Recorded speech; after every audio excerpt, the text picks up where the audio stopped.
Alors pour me présenter rapidement, moi je suis Najib Azergui, je suis le président fondateur du mouvement UDMF, qui veut dire l'Union des démocrates musulmans français. Probablement, vous avez dû en entendre parler, c'est le fameux parti qui avait été traité de liste communautaire, qu'on a voulu interdire notamment à plusieurs reprises durant une bonne partie de notre parcours politique.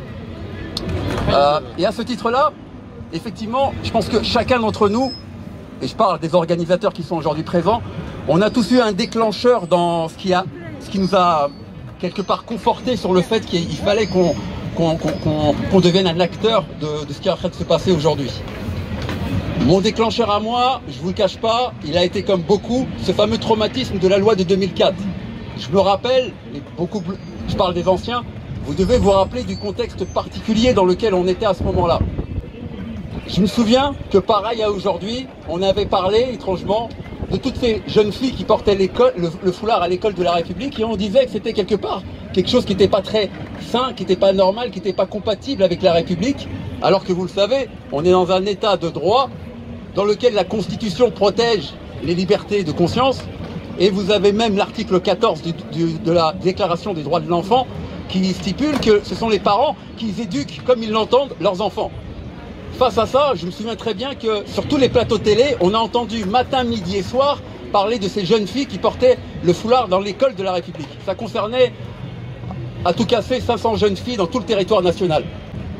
Et je pense que c'est à ce moment-là que je me suis rendu compte que malgré qu'on est, allez, d'après les statistiques, on est entre 5 millions, d'après Zemmour, on est entre 14 millions, d'après toutes les statistiques que vous voulez, on est quand même une catégorie de... On fait partie quand même d'un nombre important de citoyens dans ce pays-là. Et je me suis rendu compte d'une chose qui était assez fondamentale, c'est qu'on ne pèsait rien, nous, en tant que Français de confession musulmane dans ce pays-là. Et je me suis promis une chose, je me suis dit, par rapport à l'humiliation qu'on venait de vivre, je me suis promis une chose, je me suis dit, il faut que plus jamais de notre vivant, on ait à subir la même humiliation. Jamais de notre vivant, on ne doit revivre les mêmes choses. On a parlé de la loi de 2004 ici. Et moi, je me rappelle du contexte politique. Vous vous rappelez, en 2004, c'était le fameux gouvernement Raffarin. Il y avait également une crise sanitaire sans précédent. Vous vous rappelez la fameuse crise là, la canicule de 2003 qui avait tué je ne sais plus combien de Français. Vous avez donc un gouvernement qui était critiqué par rapport à ça. Le deuxième point qui est important et qui est un point important à connaître sur le terrain politique, c'est qu'on sortait tout juste de la deuxième guerre du Golfe avec effectivement une récession économique sans précédent en France. Et donc vous étiez face à un gouvernement qui était aux abois et qui, au lieu de traiter ces questions fondamentales, a voulu faire une diversion en travaillant sur quoi? Sur une polémique qui aujourd'hui nous accompagne toujours, c'est-à-dire la visibilité du voile à l'école de la République aujourd'hui dans l'espace public.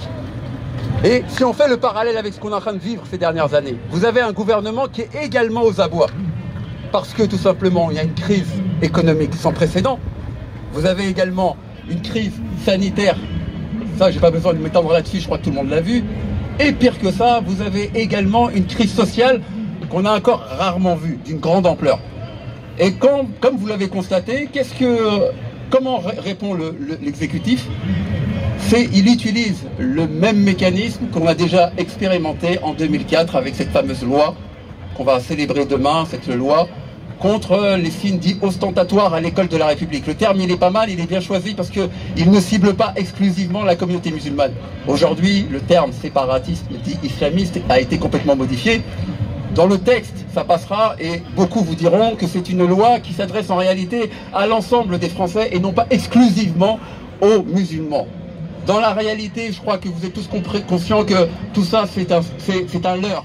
On nous a tout simplement instrumentalisé, on a fait de l'islam et des musulmans un problème politique. Voilà pourquoi nous, au sein de l'UDMF, on a décidé d'y répondre par une réponse politique. Celle effectivement que nous portons maintenant depuis 8 ans. À ce titre-là, j'en profite également pour vous rappeler que les élections régionales vont arriver très prochainement. C'est le 13 juin. À ce titre-là, vous devez également agir. Vous ne devez plus rester spectateur de ce qui est en train de se passer. Il faut, à partir de maintenant, devenir également un militant et un acteur acharné de la vie politique dans le pays dans lequel vous êtes. À ce titre-là, nous serons présents aux élections régionales, effectivement, avec nos modestes moyens. Je vous invite, en tout cas toutes les personnes qui souhaitent faire entendre leur voix, toute personne qui a envie de se mobiliser sur ce terrain politique, tous ceux qui veulent lutter contre cette islamophobie politique qui est en train de se mettre en place et qui est en marche dans notre pays depuis plusieurs décennies, de pouvoir contrer ces personnes-là avec un vote effectivement qui est complètement compatible avec ce que vous êtes, avec votre citoyenneté, avec vos convictions personnelles.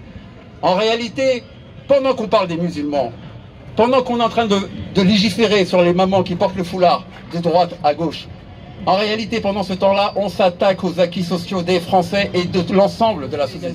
Vous devez devenir des acteurs actifs du pays dans lequel vous êtes.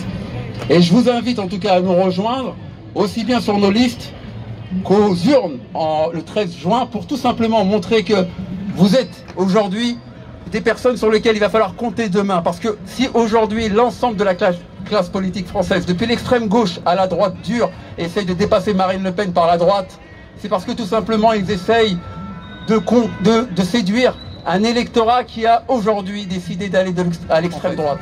Et face à ça, nous serons au rendez-vous et je vous invite en tout cas à venir nous rejoindre. Sur ce qui est de l'islamophobie, il y a aussi un aspect qui est important, à mon sens, qu'il faut aussi aujourd'hui développer. Vous savez, toutes les listes dites citoyennes qu'on a connues dans notre pays depuis les années 2000, il y a eu une grande émergence de toutes ces listes citoyennes. Regardez bien une chose qui est fondamentale. Toutes ces listes-là ont été taxées de listes communautaires à partir du moment où, à sa tête, il y avait une personne avec un patronyme bien flagué, un patronyme comme Mohamed, Fatima, Zora. Toutes ces listes-là, qui étaient pourtant des listes citoyennes, ouvertes à tous, ont été traitées de listes communautaires parce que tout simplement, ils étaient considérés comme ne faisant pas partie de la norme. Et donc, c'est un procédé, bien entendu, colonial, qui consiste à vous montrer que nous ne sommes pas capables de nous adresser à la communauté nationale, mais exclusivement aux nôtres. C'est un comportement primaire qu'il faut aussi dénoncer. Alors nous, effectivement, on a mis le mot musulman.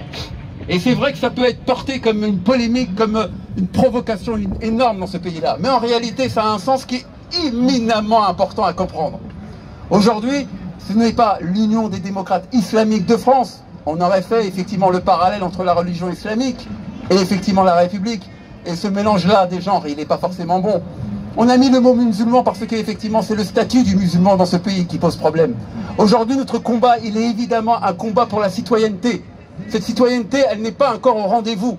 Ce combat, il est d'avant de pouvoir considérer les Français musulmans comme étant des Français à part entière et non pas comme des Français à part.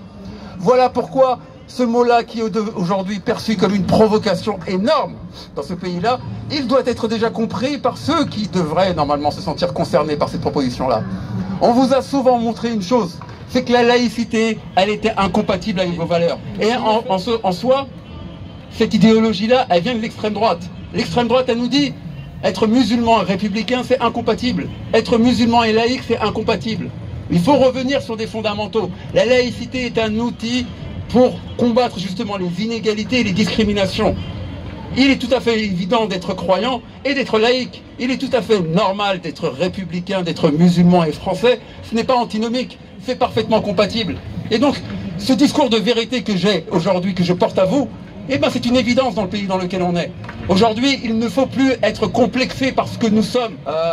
Je suis un peu resté un peu longtemps, je m'en excuse encore, mais je pense que c'était important. Merci à tous.